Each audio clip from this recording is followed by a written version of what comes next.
ఇటీవల సోము వీర్రాజు గారు నేను ఆర్ఎస్ఎస్ పైన గురూజీ గోల్వాల్కర్ గారు రాసినటువంటి పుస్తకం పైన నేను చేసిన వ్యాఖ్యల్ని తప్పుపడుతూ సుబ్రహ్మణ్య మైదానంలో బహిరంగ వేదిక వచ్చి నువ్వు అది నాతో వాదించగలవా అని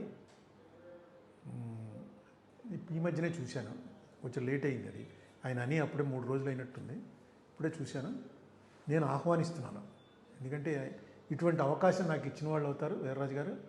ఖచ్చితంగా ఈ ప్రజల్లోకి నేను బలంగా తీసుకెళ్ళలేకపోతున్నాను. ఎందుకంటే నా వయసు అయిపోయి నాకు ఇప్పుడు ఏ పోస్టు లేదు, నేను ఏదో మాట్లాడుతుంటాడులే అని అనుకుంటారు తప్ప ఖచ్చితంగా మీలాంటి గ్లామరస్, ఎందుకంటే 2 సార్లు ఎమ్మెల్సీ చేస్తున్నారు, రెండోసారి ప్రెసిడెంట్ ఆఫ్ బీజేపీ చేశారు.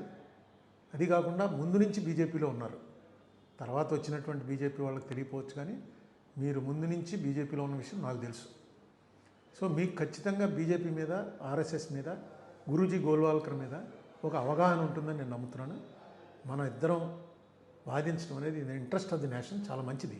ఈ వాదనలో ఎవరు గెలుస్తారు ఎవరు ఓడతారన్నందుకు వాదన కాదు, ఇది కోర్టు కాదు. ఇక్కడ మనం ప్రజల ముందుకి మన ఇది తీసుకెళ్తాం. మీరు మాట్లాడే ప్రతి ముక్క కూడా మీ ఇది స్టాండ్ ఏంటి, మీరు బీజేపీ ఏంటి, జనసంఘ ఏంటి, ఆర్ఎస్ఎస్ ఏంటి, గోల్వాల్కర్ ఏంటి, హెగ్డేవార్ ఏంటి, వాజ్పేయి గారు ఏంటి, మోడీ గారు ఏంటి, వీళ్ళందరూ ఎలా వచ్చింది ఏంటి, దీన్ని నాకు కొంత తెలుసు.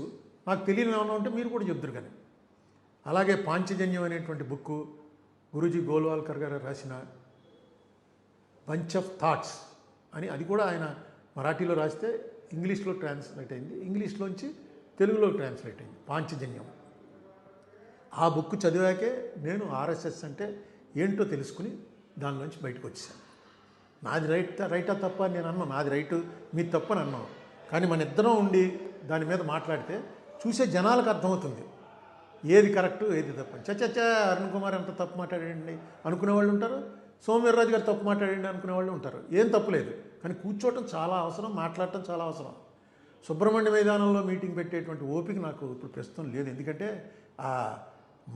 దాన్ని ఏమంటారు, ఆ జనం, ఆ అరేంజ్ చేయగల జనం అంతా, నేను అప్పుడే 12 ఏళ్ళు అయిపోయింది రాజకీయాలు వదిలేసి.